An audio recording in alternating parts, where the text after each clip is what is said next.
Hi folks, welcome back to the channel. I know it's been a really long time since I made a video.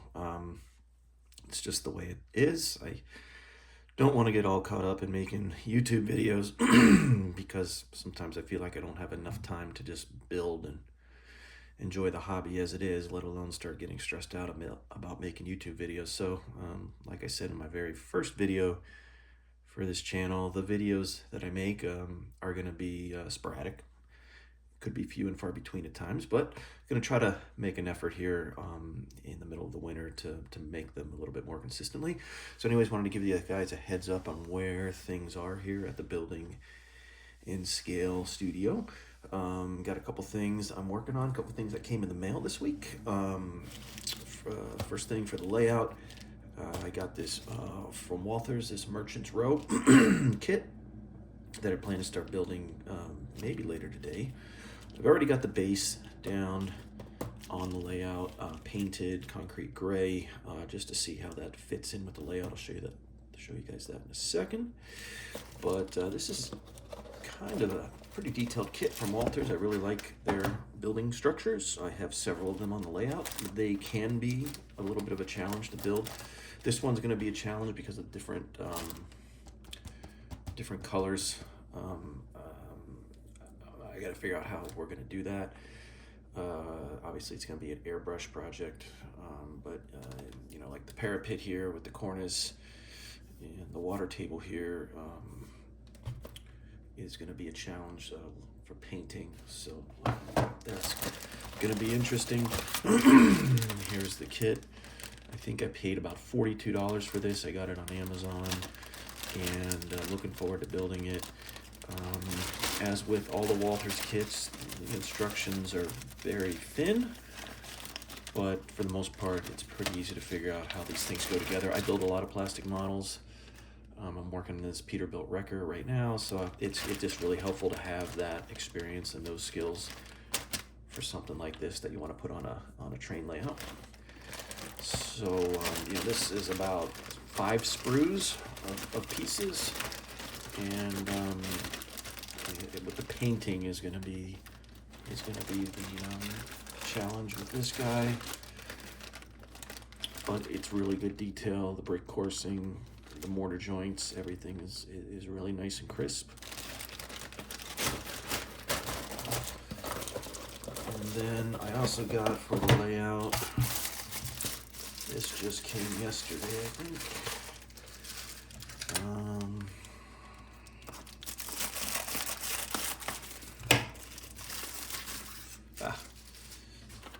So got my vehicles, my passenger cars for the layout. These are obviously iN-Scale. My layout is iN-Scale, so that's 1/160th.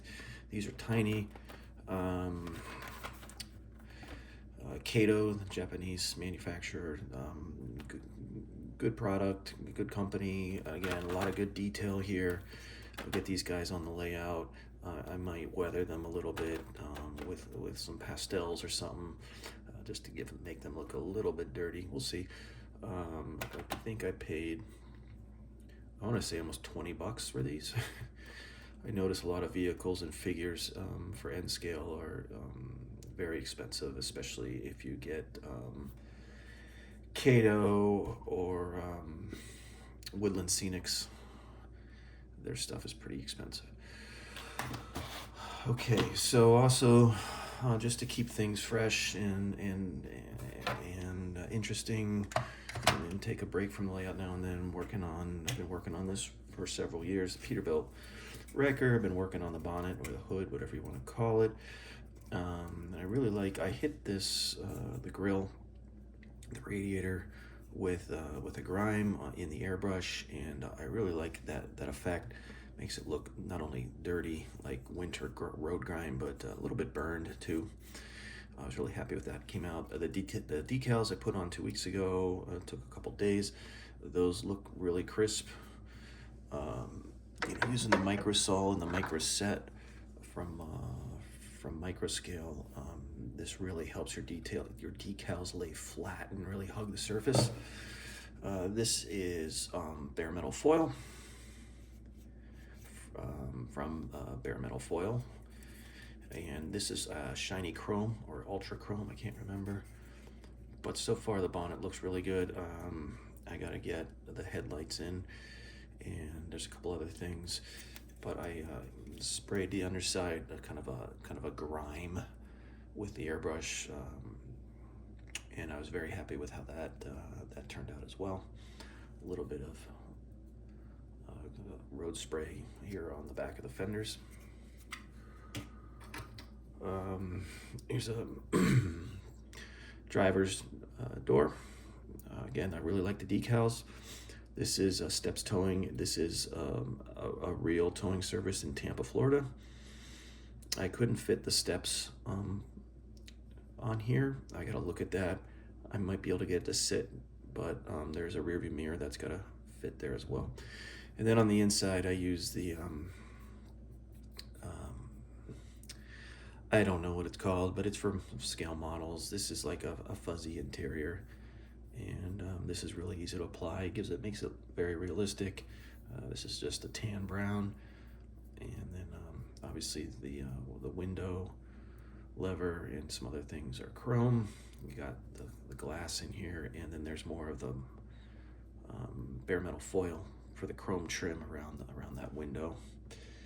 So I was happy with how that came out. This is the cab. All I've done with this really is painted it and got some bare metal foil around the window. Not very easy because there wasn't a very distinct protrusion for the window trim that I could easily put the bare metal foil on and trim it. Created some challenges, but I did get it on there. It looks pretty good. This got a little rough over here, but for the most part, pretty happy with how that went on. I got to get it around the doors, and then we'll decal this as well, but that's the gloss white. And then some other things I'm working on. Weathering some iN-Scale boxcars, practicing graffiti. I added this graffiti mark here, hit this with the airbrush. So this is a combination of oil paints being applied for the rust, pastels, and then a majority of the grime, the road grime being kicked up is airbrushed, and then the graffiti is basically hand painted, traced, and then hand painted, and then hit with the airbrush to get the grime on there. This only has one truck. I've ordered trucks from Micro Trains. I'll rip this one off, put the new trucks on from Micro Trains, waiting for those to arrive, and then this guy will pretty much be done. That's a dry brushed with a chrome silver for the grading, the walkway grading on the roof of the boxcar. And then this guy will be for sale if anybody's interested. But I gotta get the trucks on. Okay, and then over on the layout, been working on this railroad overpass, and getting the road underneath.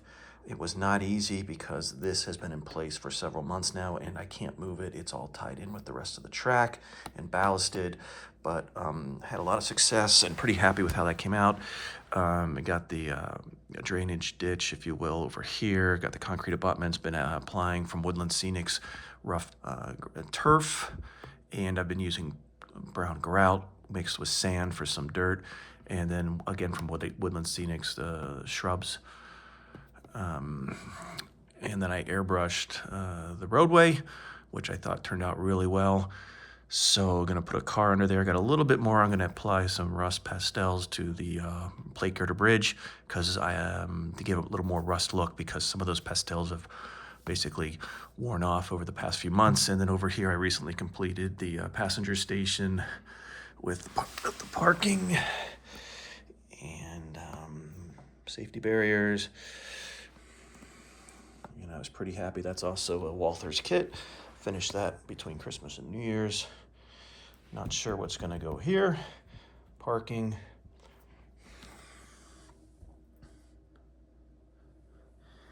And more parking. What to do here, this transition from the parking to basically getting out, leaving town. This is a combination of brown grout and sand. I think I'm gonna create a very small construction scene here, maybe put a road grader or something, but I don't know what's going here yet. And then here's the Amtrak. This is the new Charger engine. I got this the day or 2 days after Christmas with two Amtrak passenger cars. This guy is on this main line solely to serve that station, but I'm very happy with that engine. That's a Kato. I think I paid about $115 for that. Love the detail. Got to weather it a bit. I just wanted to get it on there. And here is the Rail Fan Observation Park. I finished that back in November. Basically 2 shelters on black pavement with fine turf. That's Woodland Scenic's fine turf, separating that from the tracks. That's the double main line. And I think I got to get a fence up there still, working on that. So that's where things are. Here is the base for the Merchant's Row that I painted concrete gray. I got it on backing here that was painted black for the asphalt. That fits in really nice, ties in with the road. And that's what the base for the Merchant Row looks like. And this is not glued down yet because I've been pulling it up and trying different things. And then here's a look at some of the landscaping or scenery at each abutment. Again, that's a combination of brown grout, sand, Woodland Scenic's coarse turf, and some growth. And same on this side. But here we've got the stream, which does not have water in it yet. Add that. And I gotta fix, I'm not happy with the sidewalk. That's coming up and is gonna be adjusted a bit. So. All right, so anyways, that's where things are. I'm gonna try to get a few more videos up. Maybe one more later today. Maybe some next week or tomorrow. Try to get a little bit more content on the YouTube channel. But as always, please visit my Facebook page, Building iN-Scale.